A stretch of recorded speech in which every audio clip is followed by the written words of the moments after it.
महाविकास आघाडीनं शेतकऱ्यांचा विश्वासघात केलेला आहे. सगळ्यांना सत्तेची ऊब आली आणि आपले खरं रूप दाखवायला सुरुवात केली. राखरांगोळी केली शेतकऱ्यांची. ही दुरुस्ती महाविकास आघाडीने का केली? कुणाला विचारून केली? घटक पक्षांच्यावर चर्चा केली होती का?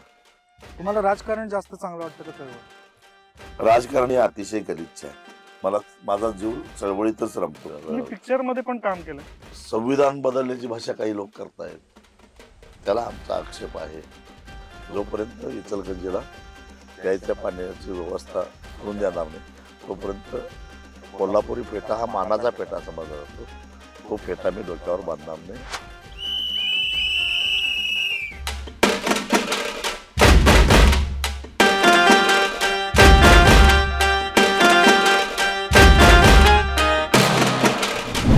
नमस्कार, आपण आलो आहोत हातकणंगले मतदारसंघात. शेतकरी नेता राजू शेट्टींबरोबर गप्पा मारायच्या. झुणका, भाकरी, खरडा, कांदा असा सोबतीला बेत आहे. चला तर मग गप्पा मारूया राजू शेट्टींबरोबर.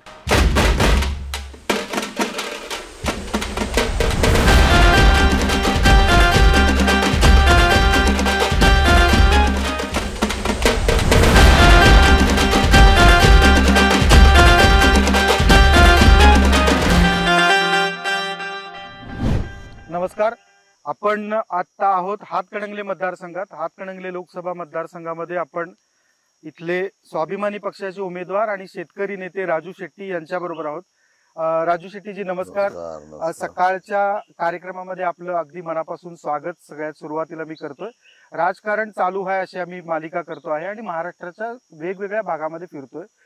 लोकसभा निवडणुकीच्या प्रचाराचा अंदाज घेतोय, राजकीय पक्षांच्या भूमिका बघतो आहे. तुमची ही निवडणूक आहे ज्यावेळी तुम्ही मागच्या निवडणुकीमध्ये पराभूत झालेला होतात आणि तरीही 5 वर्ष शेतकऱ्यांचं नेतृत्व घेऊन पुढे जाऊ पाहतात.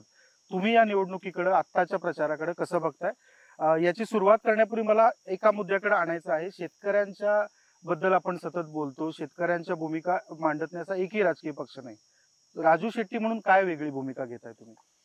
नाही, फक्त मी निवडणुकीसाठी किंवा राजकारणासाठी कधी शेतकऱ्याबद्दल बोलत नाही, तर शेतकऱ्यांच्यासाठी राजकारण करतो. हा त्यांच्यात आणि माझ्यात फरक आहे. आणि त्यामुळं मला या चळवळीत येऊन 34 वर्ष झाली. म्हणजे वयाच्या 22व्या वर्षी मी या शेतकरी चळवळीमध्ये आलो. आज माझं वय 56 आहे. 34 वर्षापैकी 22 वर्ष मी वेगवेगळ्या निवडणुका लढवत आलो. माझी आयुष्यातली पहिली निवडणूक 2002 साली जिल्हा परिषदेची होती. ती वर्गणीतून मी लढवली आणि जिंकली सुद्धा. साखर कारखान्याच्या व्हाईस चेअरमनचा पराभव करूनच दणक्यात मी राजकारणात प्रवेश केलेला होता. आणि त्यानंतर सातत्याने या साखर सम्राटांच्या बरोबर वर्गण्या काढून निवडणुका लढवत आलो. ही माझी 6वी निवडणूक आहे. 1 जिल्हा परिषद, 1 विधानसभा आणि 4थी लोकसभा. आणि ह्या 22 वर्षानंतर सुद्धा ह्या निवडणुकीत सुद्धा लोक मला अजूनही वर्गणी देत आहेत. म्हणजे संध्याकाळी घरी जाताना 2 ते 3 लाख रुपये घेऊनच मी घराकडे जात असतो. आणि मग दुपारी कोणीतरी जेवायला बोलवतं, कोणीतरी नाश्ता देतं, कोणीतरी चहा देतं. असा सगळा आमचा प्रचार चालू असतो. म्हणजे 0 रुपया खर्च. जाताना इतर खर्चासाठी, डिझेलसाठी लोक पैसे देतात. अशा पद्धतीनं 22 वर्षानंतर सुद्धा एखाद्या लोकप्रतिनिधीला आपण पैसे खर्चाला दिल्याशिवाय त्याचा निवडणुकीचा खर्च भागणार नाही, हा विश्वास निर्माण करणं हेच जगातलं सगळ्यात मोठं कॅरेक्टर सर्टिफिकेट आहे, असं माझं मत आहे. या निवडणुकीच्या प्रचारामध्ये आता सगळीकडे शेतकऱ्यांचा मुद्दा पण येतो. एका बाजूला हिंदुत्व आहे, एका बाजूला शेतकऱ्यांचे प्रश्न आहेत. तुम्ही कशा पद्धतीने मांडता? मुद्दा शेतकऱ्यांचाच जास्त महत्वाचा आहे. कारण शेती 18 पगड जातीच्या सर्व धर्माचे लोक करतात.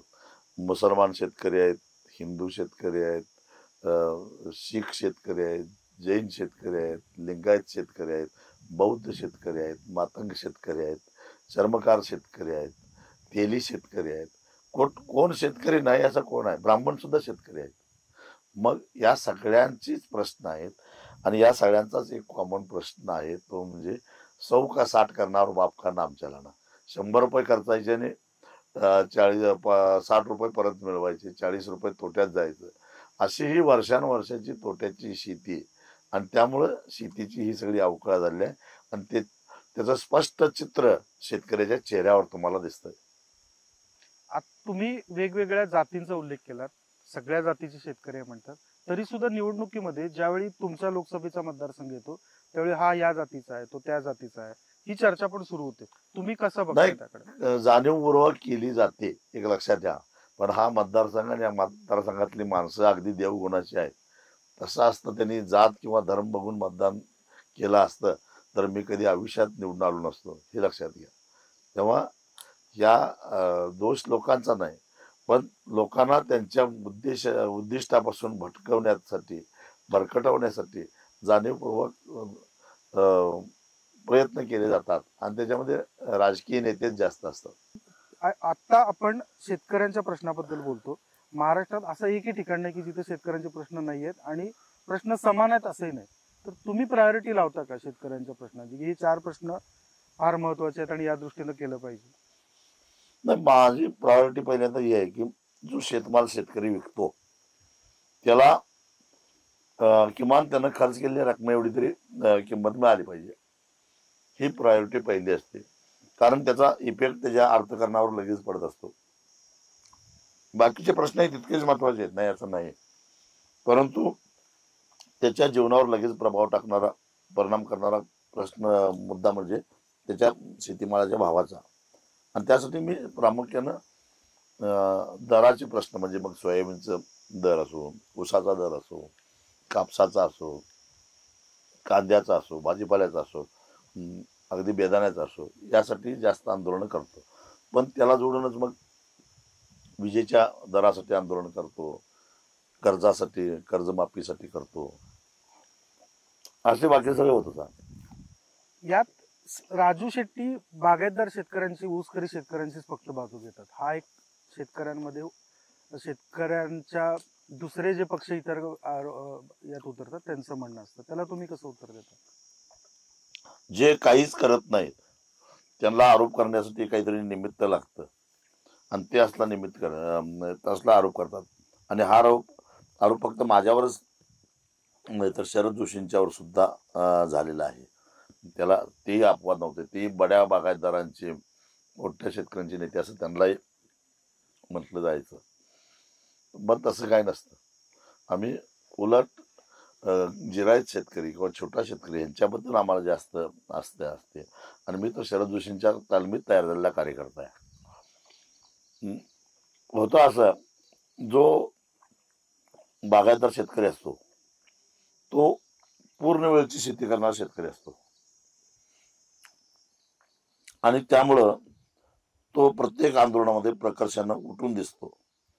जिरायत शेतकरी हे बिचारे शेतीवर पूर्णवेळपणे अवलंबून राहू शकत नाहीत, त्यामुळं त्यांचा आंदोलन चळवळीला थोडासा प्रतिसाद कमी असतो, हे त्याचं कारण आहे.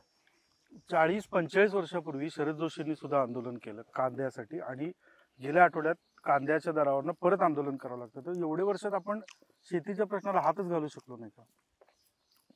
नाही, हात घालू शकतो, परंतु जर काही लोकांना प्रश्न जिवंत ठेवण्यात जर रस असेल तर आपण काय करू शकतो. एक तर इतकं आता शास्त्र पुढे गेलेलं आहे, तुमच्याकडे सगळं डाटा असतो, तुमच्याकडे सगळं ज्या त्यावेळी अगदी सॅटेलाइट सर्वे करा, काही करा, कांद्याचं पीक आहे किती, पेरा किती झालेला आहे, उत्पादन किती अपेक्षित आहे, याचा अंदाज घेऊन मार्केटमध्ये तुमची डिमांड किती आहे हे तरी सगळ्यांना माहिती असतं. तो डाटा असतो. त्याचं हे करून वर्षभर आपल्याला कांदा किती लागणार आहे, कुठल्या मोसमामध्ये येतो, हे नियोजन करायला कुठेतरी सरकार कमी पडतं. कारण असं आहे, कांदा हे काही 3 महिन्यात येणारं पीक आहे आणि कुठल्याही सीझनला कांदा येऊ शकतो. जर सरकारनं अशा प्रकारची वेळोवेळी जर का शेतकऱ्यांना माहिती दिली की अमुक या महिन्यात थोडीशी कांद्याची टंचाई निर्माण होणार आहे आणि त्या काळात कांद्याचं उत्पादन घ्यायला काय हरकत नाही. ज्यांच्याकडे बागायत शेती आहे ते कुठल्याही महिन्यामध्ये कांद्याचं पीक घेऊ शकले असते आणि मार्केटमध्ये कांदा आणू शकले. मग असलं नियोजन सरकार का करत नाही? पण सरकार म्हणते आम्ही शेतकऱ्यांना 6,000 रुपये देतो.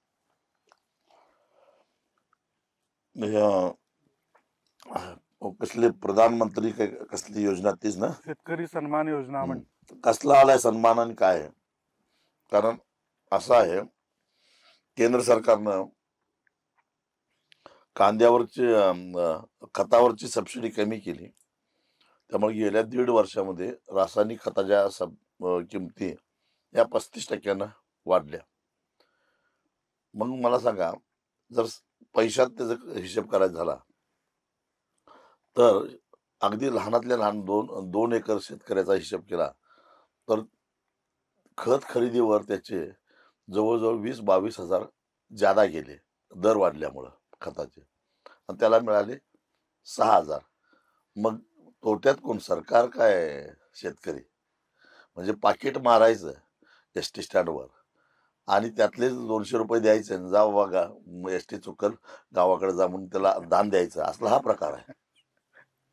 हे लोकांपर्यंत पोहोचवता येते का? कारण आता प्रचाराचं असं आहे की तुम्ही जेवढं ओरडून सांगाल आणि जेवढं वेगवेगळ्या ठिकाणाहून सांगाल तेवढा लोकांना पटतंय. तर तुम्ही सांगता इतके वर्ष, हे पटतंय का हे लोकांना? पटतंय म्हणून तर लोक शेतकऱ्यांचे एकमेव जे महाराष्ट्रातला मतदारसंघ हा आहे की तो जो शेतकऱ्यांच्या प्रश्नावर, शेतीवर मतदान करतो. म्हणून तर माझ्यासारखा सामान्य माणूस आर्थिक ताकद नसताना निवडणूक लढवतो आणि निवडून येतो. याचं कारण तेच आहे. या निवडणुकीकडे येताना तुम्ही महाविकास आघाडी म्हणून का नाही उभं राहिलं? याचं कारण महाविकास आघाडीनं शेतकऱ्यांचा विश्वासघात केलेला आहे. कारण तुमच्या माहितीसाठी सांगतो, महाविकास आघाडीची निर्मिती करणाऱ्यापैकी मी पण एक होतो. आणि मुंबईमध्ये जेव्हा महाविकास आघाडीच्या नेता निवडीची बैठक झाली त्यावेळी उद्धव ठाकरे यांनी नेतृत्व करावं अशी सूचना भुजबळांनी मांडली आणि मी त्याला अनुमोदन दिलं होतं. म्हणजे इतक्या आजपर्यंत ह्या महाविकास आघाडीच्या निर्मितीमध्ये मी होतो. पण महाविकास आघाडी निर्माण झाल्यानंतर सगळ्यांना सत्तेची ऊब आली आणि आपले खरं रूप दाखवायला सुरुवात केली. कारण नसताना, अधिकार नसताना, कारण केंद्राच्या कायद्यात दुरुस्ती करण्याचा अधिकार राज्याला नसतो, तरी सुद्धा FRPच्या FRP तुकड्या तुकड्यानं देण्याच्या संदर्भातली दुरुस्ती राज्य सरकारनं केली. मग घटक पक्षाबद्दल त्याच्यावर पक्षाबरोबर चर्चा केली का? दुसरं 2013चा जो भूमी अधिग्रहण कायदा होता, तो त्या कायद्याबद्दल बोलायचं झालं तर 2015ला जेव्हा मोदींनी सभागृहामध्ये त्याच्यात दुरुस्ती आणली ती, त्यात काँग्रेस सहित सगळेजण त्याला विरोध करायला तुटून पडलेले होते. काँग्रेस होती, शिवसेना होती. शिवसेना तर त्यावेळी सत्तेत असून होती, त्याला विरोध करणारी होती, आणि राष्ट्रवादी होती. मी तर सगळ्यात आघाडीवर होतो.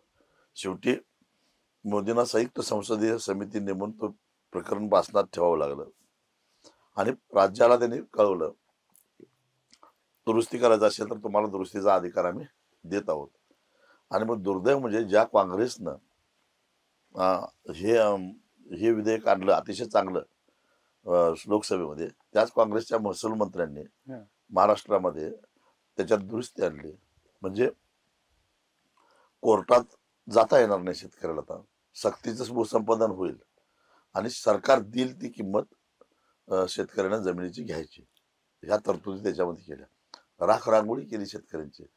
आज शक्तीपीठ महामार्ग होणार आहे, त्याला 27,000 एकर जमीन जाणार आहे आणि त्याला कवडीमोल किंमत दिली जाणार आहे. ही दुरुस्ती महाविकास आघाडीने का केली? कुणाला विचारून केली? घटक पक्षांच्यावर चर्चा केली होती का?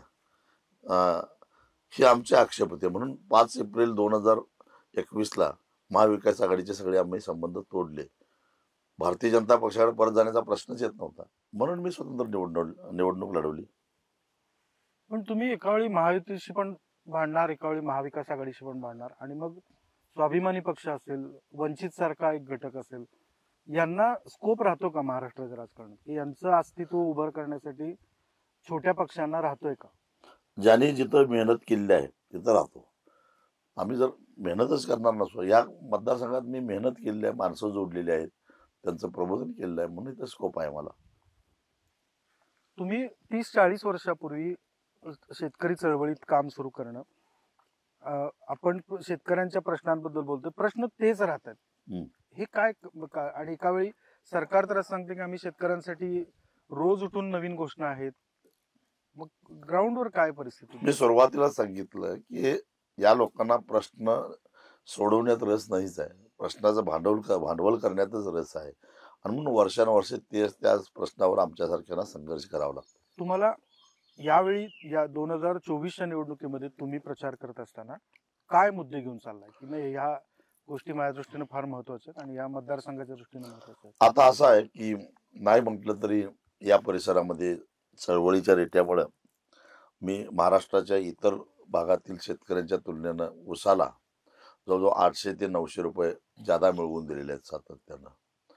दुधाला सुद्धा महाराष्ट्राच्या इतर भागातल्या तुलनेने इथं 3 ते 4 रुपये प्रति लिटर जादा भाव मिळतो. आणि या सगळ्याचा एक परिणाम म्हणून थोडीशी आर्थिक स्थिरता निर्माण झाली आहे या परिसरातल्या लोकांची. आणि अर्थशास्त्राचा सिद्धांत आहे की शेतीमध्ये भांडवल निर्माण झालं तर ते छोट्या मोठ्या उद्योगधंद्यामध्ये जातं. माणसाचा जीवनाचा आर्थिक स्तर उंचावला तर तो मार्केटमध्ये जास्त खरेदी करावा लागतो. त्यामुळे त्याला आलाड असे सगळे उद्योग व्यापार वाढायला लागतात. आणि म्हणून या परिसरामध्ये तुम्हाला चांगल्या दर्जेदार खाजगी शाळा दिसतात, खाजगी हॉस्पिटल्स दिसतात, हॉटेल्स दिसतात, अशी काही तीर्थक्षेत्र विकसित झालेली दिसतात. आणि त्यामुळं आता काही विद्यार्थ्यांचे प्रश्न आहेत. म्हणजे शेतकऱ्याला फी भरण्याची क्षमता निर्माण झाली म्हणून तो खाजगी शाळेत जाऊन चांगलं शिक्षण घेऊ लागला, बाहेर जाणार, तिथून पैसे यायला लागले. पण एक वर्ग अजूनही असा आहे गरीब, त्यांच्या शिक्षणाचं काय म्हणून विद्यार्थ्यांच्या शिक्षणाच्या प्रश्नावर सुद्धा आम्ही आता काम करायला सुरुवात केली आहे. विशेषतः राईट टू एज्युकेशन आपण कायदा केला, परंतु ते परवडणार आहे का नाही याचा विचार केला नाही. आणि त्यामुळं बँकांनी मागेल त्या विद्यार्थ्याला शैक्षणिक कर्ज दिलं पाहिजे. हा मुद्दा मी निवडणुकीमध्ये घेतलेला आहे. याचं कारण त्याशिवाय गरिबांची पोरं शिकणार नाहीत. बरं, त्याला दर्जेदार शिक्षण मिळालं तर तो निश्चितच काही ना काही करू शकेल आणि त्यामुळे त्याला कर्ज द्यायला काय हरकत आहे. बरं, मी एकूण आकडेवारी जर तपासली तर एकूण देशामध्ये फक्त 11,000 कोटी इतकंच थकीत शैक्षणिक कर्ज आहे. म्हणजे एकट्या विजय मल्ल्यानंच 10,000 कोटीला चुना लावला आहे. त्यामुळं उद्योगपतींना तुम्ही विनातारण कर्ज देता आणि ते खुलेआम कर्ज बुडवतात आणि फिरतात आणि परदेशात जाऊन राहतात. मग विद्यार्थ्यांना विनातारण कर्ज द्यायला काय हरकत आहे. साखर कारखानदारांना कर्ज देताना सरकार हमी घेतं, पाहिजे तर सरकारने विद्यार्थ्यांची हमी घ्यावी. नाहीतरी विद्यार्थ्यांना शिक्षण देणं ही सरकारची जबाबदारी होती, तीच टाळली सरकारनं, म्हणून ते फी भरून शिक्षण घेतात. मग किमान हमी तरी घ्या त्यांच्या कर्जाची. त्यांना कर्ज नाही, किती टक्के कर्ज, 12-13% कर्ज थकीत जाईल, तेवढा रिस्क घ्यायलाच पाहिजे ना. आज गेल्या 10 वर्षामध्ये कॉर्पोरेट सेक्टरनं 14,56,000 कोटीची कर्ज राईट अप करून घेतली. मग 50,000 कोटी कर्ज विद्यार्थ्यांच्याकडून राईट अप झालं तर काय बिघडलं, सगळी तरी होत नाहीत.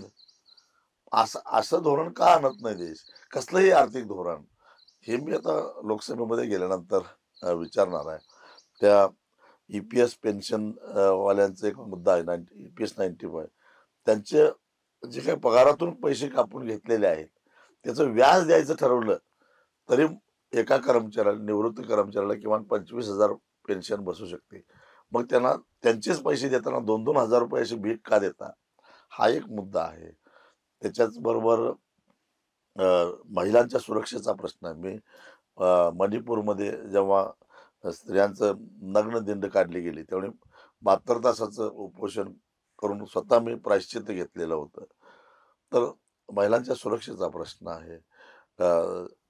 त्याचबरोबर संविधान बदलण्याची भाषा काही लोक करतायत, त्याला आमचा आक्षेप आहे. इतकं चांगलं संविधान मिळालंच नसतं. हे संविधान नसतं तर मी खासदार आयुष्यात कधी झालो नसतो. माझ्यासारखा सामान्य माणूस निवडणूक लढवू शकतो. म्हणून मी या संविधानाचा लाभधारक आहे. त्या संविधानाच्या रक्षणासाठी काही करणं माझं कर्तव्य आहे. हा मुद्दा आहे. त्याचबरोबर असंघटित कामगारांचा प्रश्न आहे. त्या शेतमजुरांच्यासाठी एक मंडळ तयार होणं गरजेचं. जसं गोपीनाथ मुंडे ऊस तोडणी मजूर मंडळ आहे किंवा बांधकाम कामगार कल्याण मंडळ आहे, तसं शेतमजुरांचं एक मंडळ व्हायला पाहिजे आणि वस्त्रोद्योगामध्ये काम करणाऱ्या कामगारांचं एक मंडळ व्हायला पाहिजे. यासाठी आमचा प्रयत्न चालू आहे. तेही मुद्दे आहेत. असे छोटे छोटे सामान्यांचे मुद्दे घेऊन मी निवडणूक लढवतोय. तुम्ही जयसिंगपूरला ऊस परिषद हा एक राजू शेट्टींचा लँडमार्क कायम असायचा की जयसिंगपूर मधली ऊस परिषद. त्या ऊस परिषदेपायी तुमच्यावर दगडफेक झाली, लाठी, डोकं फोडून घेतलेलं होतं. आता ज्यावेळी 20 वर्ष होतात अशा घटनांना आणि तुम्हाला असं वाटतं की परत तुम्ही लोकसभेची निवडणूक लढवताय, तर तुमच्या या सगळ्या टप्प्यामध्ये बदल झाला का की नाही बाबा त्या आंदोलनांमधनं मी बदल घडवू शकलो? झालं ना. 20 वर्षापूर्वीची आर्थिक स्थिती आणि आत्ताची आर्थिक स्थिती फार मोठा बदल झाला. मला घ्यायचंय अर्धी 20 वर्षापूर्वी हा. मी जेव्हा एखादा मेळावा घ्यायचा, एखादा बैठक घ्यायची, त्यावेळी माझ्या कार्यालयाच्या बाहेर सायकली उभ्या असायच्या. आता जेव्हा मेळावा घेतो त्यावेळी मोटरसायकली असतात, 4 चाकी गाड्या प्रचंड असतात. हा बदल झाला. 20 वर्षापूर्वी गावात कौलारू घरं असायची, पडकी घरं असायची. आज सिमेंट कॉन्क्रीटची पक्की घरं दिसतात. हा बदल, आर्थिक बदल झाला. मगाशीच मी सांगितलं तसं 20 वर्षापूर्वी एखादा कोणीतरी मुंबईत नोकरीला असायचा, त्याचं कौतुक असायचं. आज अगदी छोट्या गावातली सुद्धा 10-20 पोरं कुठंतरी परदेशामध्ये मोठं पगाराचं पॅकेज घेऊन नोकरी करताना दिसतात. ते पैसा गावाकडे पाठवतात. हा आर्थिक आणि सामाजिक बदल झालेला मला दिसला आणि त्या बदलाला माझी चळवळ जबाबदार ठरली याचा मला अभिमान आहे. म्हणजे बघा, वसंतदादांनी 90च्या दशकामध्ये थोडंसं शिक्षणाचं खुलीकरण केलं. सरकार एवढ्या मोठ्या प्रमाणात शाळा काढू शकत नाही म्हटल्यानंतर ज्यांच्याकडे पैसे आहेत, फी भरून शिक्षण घेण्याची त्यांची कोत आहे, त्यांच्यासाठी खाजगी शिक्षणच्या संस्थांचा पर्याय काढला आणि नेमकं त्याच काळामध्ये या भागामध्ये चळवळीनं मूळ धरलं. ऊसाचा पैसा बऱ्यापैकी यायला लागला. जे शेतकऱ्यांची पोरं पूर्वी स्पर्धेमध्ये टिकत नव्हती, मार्क कमी पडायचे आणि त्यामुळं गव्हर्नमेंट कॉलेजमध्ये त्यांना ॲडमिशन मिळत नव्हतं. त्यामुळं उच्च शिक्षण त्यांच्या मनाजोगतं त्यांना मिळत नव्हतं. त्याच पोरांच्यामध्ये फी भरण्याची ऐपत त्यांच्या बापात निर्माण झाली. खाजगी संस्थांमध्ये जायला लागले, शिक्षण घ्यायला लागले आणि तीच पोरं आज परदेशामध्ये जाऊन पैसा कमवताना दिसत आहेत. हा बदल गेल्या 20 वर्षामध्ये झाला. ही भेटतात का मुलं? हो, भेटतात ना, आवर्जून. एक प्रसंग सांगतो. मी एक 6-7 महिन्यापूर्वी दिल्लीला काही कामानिमित्त गेलो होतो आणि तिथं माझं मध्ये एक दिवसाची सुट्टी होती, त्यामुळे मला वेळ होता. महाराष्ट्रामध्ये एक 40-45 35-40ला एक ग्रस्त आला मला भेटायला आणि मला म्हटलं की नमस्कार केला आणि विनंती केली की तुम्ही जर माझ्या घरी आला तर मला आनंद होईल. मी इथून नोएडामध्ये राहतो. म्हटलं आज काही शक्य नाही, उद्या सुट्टी आहे, मी रिकामाच आहे, कारण मला परवाच्या दिवशी आणि काम करून जायचं आहे, तर मी उद्या येईन. पण माझ्याकडे आता बाबा गाडी नाही, मी न्यायला येईन म्हटलं. मग तो नोएडातून सकाळी मला न्यायला महाराष्ट्रात आला. त्याच्याबरोबर मी नोएडाला गेलो आणि तो एका मल्टीनॅशनल कंपनीचा चीफ होता आणि मग त्यांना आपल्या घरी अगदी कॉलनीमध्ये जोरदार स्वागत केलं, रांगोळी घालून औक्षण वगैरे केलं, जेवायला घातलं आणि मग कृतज्ञता म्हणून त्या ग्रस्तांना 51,000 रुपये मला चळवळीसाठी दिले. मी म्हटलं हे कशासाठी? तर त्यांना सांगितलं की मी कोल्हापूर जिल्ह्यातल्या करवीर तालुक्यातल्या वळीवडी गावातला एक छोट्या 1.5 एकर शेती असणाऱ्या शेतकऱ्याचा मुलगा आहे म्हटलं. तोपर्यंत त्याची माझी ओळखही नव्हती आणि तुमचं आंदोलन सुरू झालं आणि माझ्या वडिलांना ऊसाचे पैसे आले आणि त्यांनी धाडसानं मला इंजिनिअरिंग कॉलेजला ॲडमिशन घेतलं आणि त्यानंतर मग हळूहळू ते कसं तरी करून माझं शिक्षण त्यांनी पूर्ण केलं. पण तुमची आंदोलनं ऊसाची झाली नसते तर माझ्या वडिलांनी माझी फी भरली नसते आणि मी आज या कंपनीचा मुख्य झालो नसतो आणि म्हणून त्याची कृतज्ञता म्हणून गुरुदक्षिणा म्हणून तुम्हाला हे पैसे मी देतो. असे अनेक उदाहरणं आहेत. हे सगळ्यात आयुष्यातला मेजर काय अशा स्वरूपाचा अनुभव राजकीय नेत्याला येणं. हो. तुम्हाला चळवळीचा तुम्ही सतत उल्लेख करता. तुम्हाला राजकारण जास्त चांगलं वाटतं का चळवळ? अं, राजकारण हे अतिशय गलिच्छ आहे. मला माझा जीव चळवळीतच रमतो खरं तर. पण दुर्दैव असं आहे की नुसतं चळवळ करूनही भागत नाही. बरोबर. कारण राजकारणात गेल्याशिवाय तुम्ही निवडणुका जिंकू शकत नाही, लढवू शकत नाही, मग निर्णय प्रक्रियेत जाऊ शकत नाही. जिथं आपल्या विरोधातली धोरणं ठरतात तिथं जाऊन आपल्याला तिथं आपलं म्हणणं मांडता येत नाही. त्यामुळं मनात नसताना सुद्धा मनाविरोधात या क्षेत्रामध्ये यावं लागतं. राजकारण द्यायचं तर गेंड्याची कातडी असावी लागते. ती कातडी नसल्यामुळं किंवा ती कातडी 20 वर्षानंतर सुद्धा कमावता न आल्यामुळं मग कधी कधी वार होतात, पण ते वार जिव्हारी लागतात. मन निराश होतं. पण आणि परत शेतकऱ्याचा कोमेजलेला चेहरा आठवतो आणि मग सगळं विसरायचं आणि पुन्हा कामाला लागायचं. असा नित्यक्रम चालू आहे. राजू शेट्टी ज्यावेळी राजकारणात काय निरीक्षण असेना असतात आणि चळवळीत सुद्धा असतात, हे दोन्ही गोष्टी ज्यावेळी तुम्ही करत नसता त्यावेळी काय असतं, काय करता? रिलॅक्स निवांतपणा असतो का? ना असा निवंतपणा फार कमी वेळा मिळतो. मला माणसामध्ये राहायला आवडतं. त्यामुळे असा कधी निवांतपणा मिळतो त्यावेळी मी माणसात राहतो, शेतकऱ्यांच्यात मिसळतो. शेतकऱ्याने केलेले प्रयोग, माझ्यातला शेतकरी त्यावेळी जागा होतो. मग मला अजून काही प्रयोग करायचे असतात म्हणून मी मग कधी लॉकडाऊनमध्ये पुन्हा शेतीत रमता आलं. वेगवेगळ्या शेतकऱ्यांनी केलेले प्रयोग बघण्यात रस वाटतो, तिकडे जातो. याच्यामध्ये मी पिक्चर मध्ये पण काम केलं? हो, एकदा केलं होतं. काय आणि होता अनुभव? तो आवडता विषय होता माझा. म्हणजे शेती का पिक्चर? नाही, त्याची स्टोरी चांगली होती. असं होतं की एक साखर कारखान्याचा चेअरमन होता आणि मी शेतकरी होतो आणि आमच्या दोघांच्यातला संघर्ष होता, कारण आम्ही दोघं एकमेकाचे व्याही होतो. हा. आणि मग त्यामुळे त्यातला जो दोन कुटुंबातला जो संघर्ष होता असा विषय होता. आणि मग माझा आवडता विषय असल्यामुळे मी पण त्यात तिथे काम- तुम्ही शेतकरीच झाला. शेतकरी तुम्ही झालो. कारखानदार व्हायचं तिथं नाही नाही, शेतकरी झालो. तुम्हाला आवडलं असतं का कधी आयुष्यात एक कारखाना उभा करून तुम्हाला हवा तसं चालवणं? नाही, कारखाना किंवा कारखानदार वाईट नाही, ती प्रवृत्ती वाईट आहे. अक्षर मला अजूनही या लोकांनी बाहेर नवीन लोकांनी येऊ नये अशा प्रकारची बंदिस्त व्यवस्था करून ठेवली आहे. आणि त्यामुळे मला अनेक जण चॅलेंज देतात, तुम्ही एखादा कारखाना काढून दाखवा म्हणून. हा. पण अशी संधी मिळाली तर कारखाना काढून अतिशय चांगला चालवून दाखवण्याला सुद्धा मला रस आहे. कारण हा मुद्दा कायम येतो की चळवळ करणं सोपं आहे, आमच्यावर टीका करणं सोपं आहे. विशेषतः ज्या पश्चिम महाराष्ट्रात तुम्ही बारामतीपासून सगळीकडे आंदोलनं केलीत की आम्ही कारखाने काढले, आम्ही चालवले, मग तुम्ही काय केलं? तुम्ही फक्त आम्हाला विरोध करता. तर हा पुढच्या काळामध्ये तुम्हाला प्रयत्न करायचा आहे. असा जो म्हणतो त्यातल्या एखाद्यानं फक्त त्याच्या स्वतः कारखान्याचं ना हरकत प्रमाणपत्र मला द्यावं की माझ्या कारखान्याच्या शेजारी राजू शेट्टीनं कारखाना काढला तर माझी काही हरकत नाही. मी त्याला दाखवेन कारखाना कसा काढायचा असतो. तुम्ही महाराष्ट्रातल्या सगळ्या भागांमध्ये प्रवास करता. महाराष्ट्रातल्या शेतकऱ्यांच्या विविधतेविषयी बोलला, त्यांच्यातल्या प्रश्न वेगवेगळे आहेत. या शेतकऱ्यांची एक जात का नाही तयार झाली कधीच? म्हणजे महात्मा फुलेंपासून ते अगदी तुमच्या चळवळीपर्यंत मधल्या शरद जोशींची चळवळ, एक जात का नाही झाली कधी? सामाजिक प्रबोधन कमी पडलं. आणि जात धर्म ह्या अपूच्या गुढीसारखे असतात.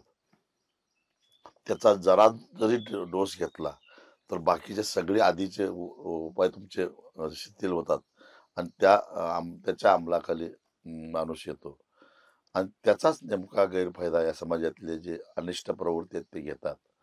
आणि ज्यांचा कर्तृत्वावरचा विश्वास उडतो किंवा ज्यांच्याकडे कर्तृत्व नसतं तीच लोक जातीचा धर्माचा आधार घेत असतात आणि अशांची संख्या सध्या जास्त झालेली आहे. त्यामुळे आपल्याला जाती धर्मावर आधारित असं राजकारण चाललेलं दिसतं. ही सगळी निवडणूक एकतर जात धर्म यांच्या भोवती होते. खूप गंभीर म्हणजे निवडणूक सिरियस होणं हा भाग वेगळा, पण आरोप प्रत्यारोपाच्या पलीकडे जात नाहीये. तुम्ही त्याच्यातनं काय मार्ग काढायचा प्रयत्न करताय? खरं तर आपला महाराष्ट्र हा साधू संतांचा, प्रबोधनकारांचा, सामाजिक कार्यकर्त्यांचा महाराष्ट्र होता. पण दुर्दैवानं अलीकडच्या काळामध्ये अ, ही सगळी लोक कुठेतरी बाजूला फेकले गेलेत. त्यांचा जो प्रभाव होता जनमानसावर तो नाही आहे.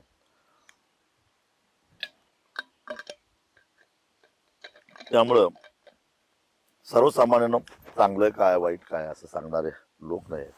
आणि त्याच्यामध्ये लोक भरकटत चाललेले आहेत. आणि त्याचा गैरफायदा ही सगळी, ज्याला शॉर्टकटनं यशस्वी व्हायचं आहे राजकारणात, ती मंडळी त्याचा बिनदिक्कतपणे वापर करतायत.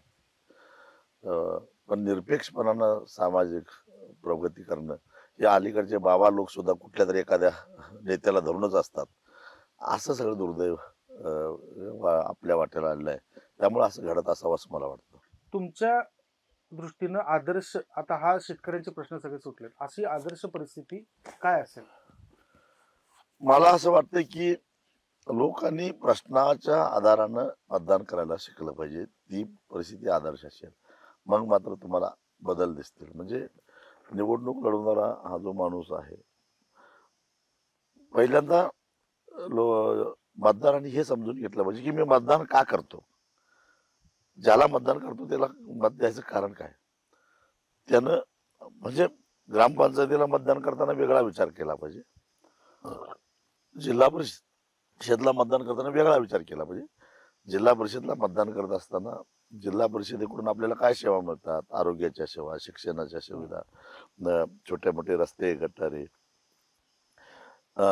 स्थानिक स्वराज्य संस्थेमध्ये काम माणूस पाठवतो, तर ते करण्याची याची क्षमता आहे का हे पहिल्यांदा तपासलं पाहिजे. काय निवडून आल्यानंतर तो ठेकेदाराकडे टक्केवारी आणि मास्तरांच्या बदल्या करण्याचाच रस घेणार आहे. प्राथमिक आरोग्य केंद्रामध्ये जाऊन तिथल्या वैद्यकीय सेवा देणाऱ्यांना त्रास देत बसणार आहे का, हे तपासून त्याला मत दिलं पाहिजे. विधानसभेला मत देत असताना हा माणूस आमदार झाल्यानंतर नेमकं काय करणार आहे. तहसीलदाराच्या आणि पोलीस इन्स्पेक्टरच्या बदलीत रस घेणार आहे का, ठेकेदाराच्या मागे लागणार आहे, की या आपल्या जिल्ह्यात मतदारसंघातले तालुक्यातले प्रश्न जे आहेत, कारण बहुतेक सगळ्या पायाभूत सुविधा राज्य सरकारच पुरवत असतं, तर ते पोटतिडकीनं तिथं मांडणार आहे आणि मग त्याच्यावर काही धोरणात्मक निर्णय घ्यायला सरकारला भाग पाडणार आहे. त्याची तेवढी कुवत आहे का हे तपासून त्याने आमदाराला विधानसभेसाठी मतदान करावं. आणि लोकसभेसाठी मतदान करत असताना त्याला खरं तर धोरणात्मक, देशाचे धोरणं ठरवणारे हे सर्वोच्च असं सभागृह आहे. तिथं कायदे होतात वेगळे, आणि ते सर्वसामान्य माणसाला जगणं सुसह्य करणारे कायदे असतील किंवा असह्य करणारे असतील. योग्य माणूस निवडला आणि असे अनेक योग्य माणसं निवडली तर माणसाला चांगल्या पद्धतीने जीवन जगता येईल, अशा प्रकारचं सरकारचं धोरण राहील. आणि अयोग्य माणसं निवडली तर मग माणसाला जगणं मुश्किल होईल. आज सध्याच्या काळात बघताय तुम्ही, 75 वर्षामध्ये बेरोजगारीची टक्केवारी सर्वाधिक ह्याच काळात आलेली आहे. 75 वर्षाच्या काळामध्ये ग्रामीण भागाची अधोगती ह्याच काळामध्ये झालेली आहे. गेल्या 10 वर्षाची जर आपण आकडेवारी घेतली तर अतिश्रीमंतांची संख्या 1 लाखानं वाढलेली आहे आणि गरिबांची संख्या 11 कोटीनं वाढलेली आहे. म्हणजे गरीब आणि श्रीमंतांच्या मध्ये दरी निर्माण करणारी अर्थव्यवस्था निर्माण व्हायला लागली. काय लघु उद्योग, मध्यम उद्योग, हे सूक्ष्म उद्योग हे बंद पडत चाललेले आहे. त्यामुळे बेरोजगारीचं प्रमाण वाढायला लागलेलं आहे आणि मोठे उद्योगपती मात्र जगातल्या श्रीमंतांच्या यादीमध्ये जाऊन बसायला लागलेत. म्हणजे कुठेतरी आपलं आर्थिक धोरण चुकलं नाही ना, ह्याच्याबद्दल चिंतन करून ते विचार सभागृहात मांडणारा असे लोकसभेला निवडले पाहिजेत. आता ज्याला काहीच कळत नाही त्याला निवडून दिलं तर काय करणार मग. तसं निवडून देऊ नये यासाठी तुम्हीहून काही मांडणी करताय आता? अगदी माझं निवडणुकीतलं जे काही हे असतं, प्रचार सभा असतात, हे खरं तर अशा प्रबोधनात्मकच असतात. मी कधी फार आरोप प्रत्यारोप करत नाही. हे असं व्हायला पाहिजे होतं, असं झालेलं आहे आणि मला संधी मिळाली तर मी हे विचार तिथं मांडेन, अशी भूमिका माझी असते. तुम्ही त्यासाठी वाचन सतत करताय? हो, पहिल्यापासून मला वाचनाचा छंद आहे. अलीकडच्या काळामध्ये सोपा, पूर्वी लायब्ररीमध्ये बसून किंवा एखादं पुस्तक घेऊन सगळं रेफरन्स शोधावं लागायचे, पण आता अलीकडं गुगल नावाचं एक सगळंच आपल्याला मिळतं. कोणाला तरी सांगितलं मी माझ्या सहकार्यांना सांगतो की मला ह्या प्रकारची माहिती पाहिजे, ती मला जरा कधी म्हणलं मला लगेच आणून देतात. आणि त्यामुळे शक्यतो कधी मला कुठं काय अडत नाही. पूर्वी मात्र तासन तास बसून वाचन करावं लागायचं. आता अजून काम सोपं झालेलं आहे. अगदी माझं शेवटचं प्रश्न, तुम्ही पिक्चर बघायला जाता एवढ्या तुम्ही काम केलं आवडतं तुम्हाला? फार कमी. पण मी जेव्हा गावी असतो शिरोळला, आणि माझे एक मित्र आहेत कनक भाई शाह म्हणून, त्यांचं इचलकरंजीला एक मल्टिप्लेक्स आहे, आणि ते आग्रह करून माझ्यासाठी एक रात्रीचा काहीतरी शो ठेवतात. आणि मग फारच चांगला एखादा नाना पाटेकरांचा नट सम्राट आला होता, त्यांनी मला माझ्यासाठी रात्री 12 वाजता एक शो ठेवला. असं कधीतरी जातो. आता शेवटचं अलीकडे आठवतंय काही बघितलंय? शेवटचं मी नट सम्राटच सांगितलं. लय छान होतं. बरं आणि अजून एक नाना पाटेकरांचा ओले ओले एक बघितलं, आले ओले का काहीतरी आहे का तो? नाना पाटेकर आवडतं. हा, नाना पाटेकरांची माझी मैत्री पण आहे आणि त्यांचा अभिनय आवडतो. काल तुम्ही पण केलेला आहे निवडणुकीत, त्याची घोषणा केली आहे, काय आहे हा पण? इचलकरंजीला प्यायला पाणी मिळत नाही, त्याला मी जबाबदार असं ठरवून कट कारस्थान करून गेल्यावेळी माझ्या निवडणुकीमध्ये पराभव केला गेला. कारण माझा एकूण पराभव झाला 94,000 मतांनी. त्यातले 75,000 मताचं लीड एकट्या इचलकरंजी विधानसभा मतदारसंघात माझ्यावर चाललेलं होतं. याच्यावरून लक्षात आलं असेल की कसा विषारी प्रचार केला गेला. खरं तर माझा काहीच संबंध नव्हता. ज्या ग्रामीण भागातून त्यांना पाण्याला विरोध केला होता, तिथं सुद्धा त्यांना मी सांगितलं की अरे, जलाशयातल्या पाण्याचं आरक्षण हे वेगळं असतं, सिंचनाचं वेगळं असतं आणि पिण्याच्या पाण्याचं वेगळं असतं. ते तुमचा पाणी घेऊन जात नाहीत. परंतु राजू शेट्टीचं सगळे शेतकरी ऐकतात, पाण्याला काय विरोध करतात, अशा प्रकारचा विषारी प्रचार माझ्या विरोधात केला गेला. म्हणून मी काल इचलकरंजीच्या शहरातल्या लोकांना सांगितलं की याच्यामध्ये सरकारची चूक आहे. काही राजकीय नेत्यांचं गलिच्छ राजकारणासाठी इचलकरंजीचा पाण्याचा प्रश्न रेंगाळत बसलाय. पण आता मी तुम्हाला खात्री देतो, एक तुमचा पूर्वी 2 वेळा इचलकरंजी शहरानं मला खासदार केला आहे याची मला जाणीव आहे. त्यामुळं तुमचा प्रतिनिधी आणण्यानं तुम्हाला पाणी उपलब्ध करून देणं ही माझी नैतिक जबाबदारी आहे. म्हणून मी काल अशी प्रतिज्ञा केली की जोपर्यंत इचलकरंजीला प्यायच्या पाण्याची व्यवस्था जन आंदोलन उभारून मी करून देणार नाही, तोपर्यंत कोल्हापुरी फेटा हा मानाचा फेटा समजला जातो, तो फेटा मी डोक्यावर बांधणार नाही असं मी ठरवले. आपण आता पिठलं भाकरी, ठेचा, कांदा इतकं चांगलं दुपारचं न्याहारी झालेले आहे, जेवण झालेलं आहे. तुमच्या रोजच्या जेवणामध्ये सगळ्यात आवडता पदार्थ कुठला? मला एक खरडा किंवा ठेचा आवडतो, पिठलं आवडते, भाकरी आणि विशेषतः बाजरीची किंवा नाचणीची भाकरी असे अजून जास्त आवडते, आणि दही आवडतं. हेच माझं आवडतं जेवण आहे. तुम्ही राजकारणात नसता तर काय झालं असतं? एक चांगला शेतकरी झालो असतो. सरकारला नाईलाजानं का होईना मला कृषीभूषण पदवी द्यावी लागली असते आणि मी साहित्यिकही झालो असतो. तुम्हाला एखादी सुपर पॉवर आहे, सुपरमॅन सारखी, ती तुमच्या हातात दिली तर तुम्ही काय कराल? काय नाही, मी फक्त पहिल्यांदा वर्षानुवर्षे शेतकऱ्यांचे प्रश्न जे काही धोरणात गुंतलेले आहेत ते धोरणाचा गुंता सोडवून पहिला त्यांचे प्रश्न मार्गाला लावेल. राजूजी, अगदी मनापासून तुमचे धन्यवाद. तुम्ही खूप मोकळेपणानं फक्त गप्पा मारल्या असं नाही तर आम्हाला खाऊही घातलं. तुम्हाला तुमच्या निवडणुकीच्या पुढच्या प्रचारासाठी पण आम्ही सगळ्या शुभेच्छा देतो, धन्यवाद देतो. तुम्ही मुलाखतीसाठी वेळ दिलात आणि राजकारण सुरू आहे या मालिकेत तुम्ही सहभागी झालात, याबद्दल मी सकाळच्या वतीनं आभार मानतो. हे होते राजू शेट्टी. आपण त्यांच्याबरोबर शेतात मस्त थंड हवेत गप्पा मारल्या.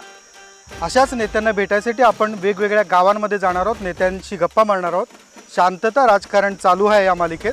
त्यासाठी सकाळचं यूट्यूब चॅनल सबस्क्राईब करा, लाईक करा आणि कॉमेंट करायला अजिबात विसरू नका.